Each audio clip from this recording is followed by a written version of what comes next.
Karen realizes that Svard isn't the upright district chief he pretends to be. She starts piecing together that he's involved in shady business, maybe even tied to Monica's death. Before she can act, Svard calls her into his office and says she's been chosen to join him at headquarters for the final evaluation of the female police experiment. Karen goes straight to Reimer afterward, spilling everything. Svard's dealings with Jack, the prostitutes, Monica's mysterious death, all of it. She's convinced either Svard or Jack is responsible because there is no way Monica leaves Svard's number at that clinic and ends up dead by chance. Reimer agrees to help and they team up to expose the illegal abortion network tied to the case. But when Reimer suggests passing the info to Fisher, since it's technically his department, Karen refuses. She doesn't trust him and thinks he's part of the same system that's been covering this up. Still, Reimer insists Fisher has to be involved if they want real action. When Fisher finally looks into it, he barely reacts. Even after seeing the client register Lincoln Svard's number to the dead girl, he praises Reimer for the work and completely ignores Karen, like she wasn't even there. It's another slap in the face, showing how little respect the system has for her. Karen refuses to let it go.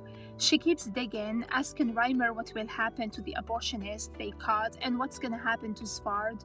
Reimer admits the woman's probably headed to prison, but says he has no idea about Svard. He tries to tell Karen she's done enough, but she can't just walk away. When Fisher dismisses her again, saying the case is going nowhere, Karen sneaks into the interrogation room herself. She talks to the doctor off the record, and the woman finally cracks. She says Monica had come in desperate for help, got the procedure but started bleeding badly. The doctor helped her call someone for help, and that someone was Svard. That's when it all clicks for Karen. At the evaluation meeting with Thulin and Svard sitting there in front of the higher-ups, Karen interrupts the formalities and blows everything up. She exposes Svard, saying he was involved with the dead prostitute and has a witness to back it up. The room goes silent as Svard starts to unravel and finally confesses. Monica was his daughter. He picked her up after the abortion, but she died in his car. Panicking, he dumped her body and covered everything up. Turns out Jack had nothing to do with it. Afterward, Thulin gives Karen a cold choice: stay quiet and the female police experiment survives, or speak up and the whole thing gets shut down. He even mocks her, saying she could always go back to the pots and pans. Karen meets Arne for dinner, hoping to focus on her future. She tells him she's ready to quit the force and just be with him, but when she admits she's changed her mind and plans to stay, he loses it.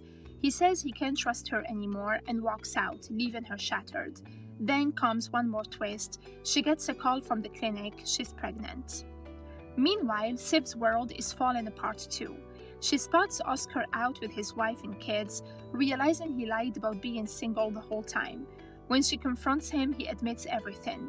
Her name's Marta, they've been married for years, but claims he still loves Siv. She tells him to leave his wife if that's true, but he won't. He starts rambling about duty and family, basically shaming her for not having either, and she just walks out. Later, Rossi finds Siv and awkwardly apologizes for those humiliating photos that went around earlier.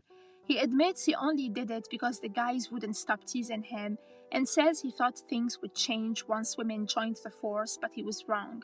Siv accepts the apology and they agree to stop taking part in the bullying. Before walking off, Rossi tells her he hopes she gets to stay because she is good at her job, and for the first time in a while, Siv actually feels seen. Over in Ingrid's storyline, things get darker. After taking part in that brutal initiation where she beat a prisoner, the men finally start treating her like one of them, but she knows their approval comes with a cost, especially under Wallen's control.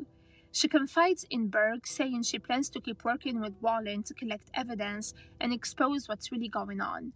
Berg warns her how risky that is, but Ingrid insists she has to do it. Berg reluctantly agrees but tells her to keep it quiet. The last thing they need is more accusations from what the men mock as the skirt police.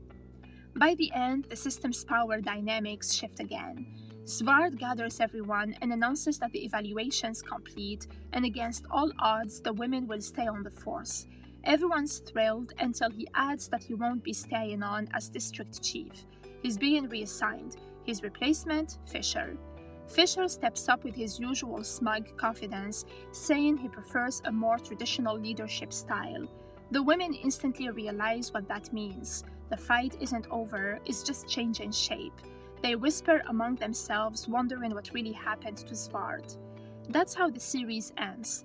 Karen standing tall in her uniform, with everything she's fought for on the line, her love life in shambles, a baby on the way, and a police system still resistant to change, but at least one that now has women in its ranks.